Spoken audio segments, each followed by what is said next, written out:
અને મહત્વના સમાચાર ઉપર નજર કરીશું। રાજ્યમાં 2 દિવસ ઠંડી પડ્યા પછી હવામાનમાં પલટો આવશે। હવામાન નિષ્ણાંત અંબાલાલ પટેલે આગાહી વ્યક્ત કરી છે। 2 દિવસ પછી રાજ્યમાં હવામાનમાં પલટો આવવાની શક્યતા તેમણે વ્યક્ત કરી। 7 થી 9 જાન્યુઆરી દરમિયાન રાજ્યમાં વાદળછાયું વાતાવરણ છવાશે। તો અમદાવાદ, ગાંધીનગર સહિતના શહેરોમાં વાદળો છવાશે। ઉત્તર દક્ષિણ ગુજરાત અને સૌરાષ્ટ્રનું હવામાન પણ પલટાશે। તો 10 થી 12 જાન્યુઆરી ફરી એકવાર ઠંડીનો ચમકારો વધશે। 15 થી 21 જાન્યુઆરી ફરી હવામાન પલટા સાથે માવઠાની આગાહી તેમણે વ્યક્ત કરી છે। હમણાં પવનના કારણે ઠંડીની શક્યતા રહેશે।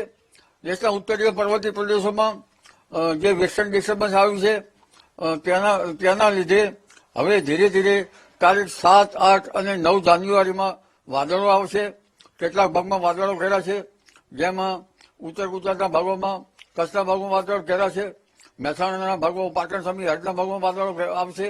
સાબરકાંઠાના ભાગો અને પંચમહાલના ભાગોમાં પણ વાદળો ઘેરાશે અને લગભગ અમદાવાદ, ગાંધીનગરના ભાગોમાં પણ વાદળો રહેશે। દક્ષિણ ગુજરાતના ભાગોમાં પણ ક્યાંક વાદળો ઘેરાશે।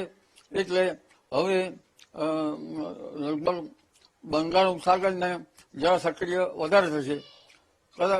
ક્વચિત ત્યાંના ભેજના કારણે અને વેસ્ટર્ન ડિસ્ટર્બન્સના ઇન્ટરેક્શનના કારણે અરબ સાગરના કંઈક અંશે ભેજના કારણે વાદળો છવાવાની શક્યતા રહેશે। ત્યારબાદ જોવા જઈએ તો લગભગ વાદળો બીજું વેસ્ટર્ન ડિસ્ટર્બન્સ તારીખ 8ની આસપાસ હટી ગયા પછી આવવાની શક્યતા રહેશે અને વેસ્ટર્ન ડિસ્ટર્બન્સ હટી કરતા પુનઃ ઠંડી પડવાની શક્યતા રહેશે।